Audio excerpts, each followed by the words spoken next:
As I said, you really reap what you sow in life. This is another thing I want to talk briefly about. It says, "I will never leave you." It's a little angel. My friend Michelle was going through a really difficult time probably 8 or 9 years ago, and I had given her this rock and signed Kristen and put the year on the back. And I gave it to her and I said, "Don't worry, it's going to be okay." Well, about 3 months after my diagnosis, when things settled down and I met her for a margarita, sitting at the table with this rock, she gave it back to me and said, "Don't worry, I'll never leave you." And it always meant a lot to me. So make sure you put out in this world what you may need back someday. New Year's Eve, I thought I was going to have the worst year of my life, and it turns out I had a pretty awesome year. I lived, I laughed, I had fun, and just really enjoyed every single moment. So life is really about the peaks and the valleys. We can't have one without the other. Sometimes we don't understand things when they happen. This was my second visit to the cancer center, and I was reading The Life of a Cancer Patient magazine at the oncologist's office.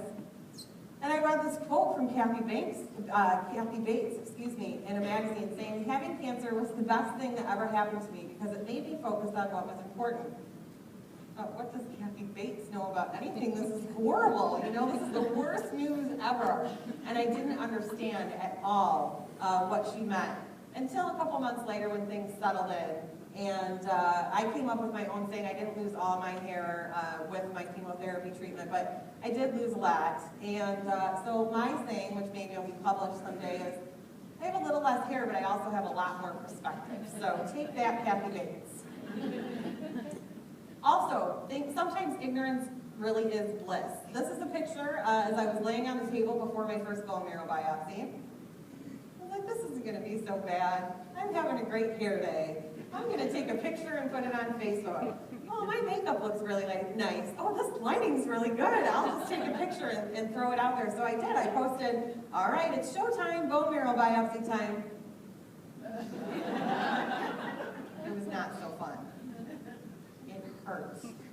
And I am so thankful to this day that I had no idea what I was in for and realized that ignorance sometimes is bliss. You cannot go through life preparing for every little step that you have to take. You cannot go through life preparing for what might or might not happen. You really do need to just live in the moment, because I swear if I would have known what was going to happen to me on that table, January 9th, 2013, yes, I remember the date and I remember the time. It was on a lunch break of my oncologist who said, "Come in and do this." I would have never showed up had I known how painful it is. We talk about silver linings. This is my bill for my chemotherapy every single month, and this is the rest of my life. There's no cure for what I have. My prognosis is very good, and it will not kill me anytime soon, but it is $13,000 a month to get medication that keeps me alive.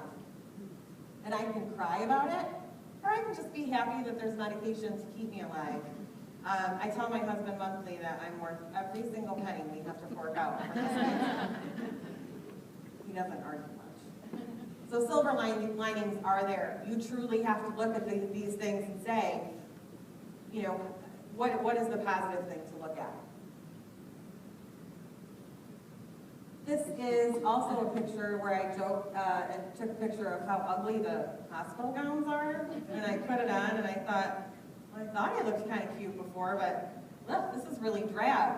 Well, I posted something about it on Facebook, and anybody who's friends with me knows I do that all the time.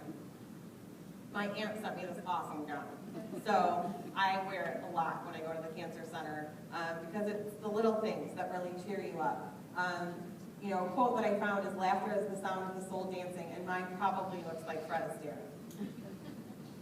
You do have to find humor. This was a picture where I have to have EKGs regularly, about every month, because the medicine's very difficult on my heart.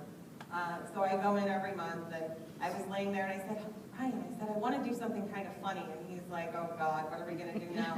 I said, "Well, I'm kind of laying here, my shirt's sort of draped over my chest. I think I'm going to put this on Facebook and make a joke about being topless. Anybody who ever wanted to see me topless, here's your chance." And we laugh and we joke about it because that's my sense of humor. And it's not funny to get an EKG, although it doesn't hurt every month, but you have to laugh about it. Cancer sucks. I never understood what that word meant until I had cancer, until I was told I had cancer. This is a group of my lovely ladies who are all here today, and this was the night before I started chemotherapy. I was never a big drinker before, but I'm on a 1 drink a month minimum, or maximum now. That was a Freudian slip. I have not been drinking martinis this early in the morning. But the whole thing is that yes, cancer sucks, but having great girlfriends to go to dinner with definitely was not. June 16th, 2007, about 3 months after we took our marriage encounter weekend with Jenna, and here I am on my wedding day. You take those vows in sickness and in health, and I never ever knew what they meant, because you flash forward to September 29th. Here we are, still in the grass, still smiling, and still in love. I had no idea what those vows meant. I had no idea how important it is to take those vows and say that you really will stand by each other. So these are some signs of the Light the Night Leukemia and Lymphoma Society walk. And I decided, well, we'll make some signs and everybody can carry them and things like that. My husband was really thrilled about that. Very supportive, but not an overly outward personality. So it says, I'm walking for my wife. P.S. She made me carry this sign. I put that on there after he was like, oh gosh, I have to carry this sign, and people are going to look at it, and they're going to know you have cancer, and they're going to know we're married. I mean, if you know Ryan, you know that's the case. So when he turned his back, wrote that on there, and I said, there you go. Now people can ask about why you have that mean little remark on your sign, and we laugh about it still. So what does seafood have to do with all of this? My sister, Courtney. Courtney literally refused to accept the fact that I might have cancer. She refuses to call it seafood. She hates seafood. So she decided to name my cancer seafood. So I made this little picture for her, in the campaign that Kristen doesn't have cancer, because they can't ever guarantee that you have it till after your bone marrow biopsy. And I thought, whatever gets her through the day, and that's the whole point. Is that's what she needed to get through it. And honestly, it's really what I needed too. And it's really become this little joke, amongst my friends and family about having seafood. Because saying my sister has cancer was too much for her at that time. And I bet if you asked her today, it's probably still too much. You only have one life, make it count. We talk about a bucket list, and I never really paid much attention to that until I was told, that your life may be limited because of this cancer diagnosis. So these are some of the things I want to do, and I urge you all to take a moment and think about what it is you want to do. You don't have to wait until you get told that you have cancer to go and do something. You can leave right now and pick one thing to do this week that you've always wanted to do. It is so freeing and such an adventure to be able to say, this is something I've always wanted to do, and I'm not going to put it off anymore. I'm not going to wait. So I know cancer is really expensive, honey, but I definitely want to get a convertible next year and spend a weekend in Paris, so I apologize for the hurt on the checkbook. It is hard to understand. It's hard to understand until you've been told you have cancer.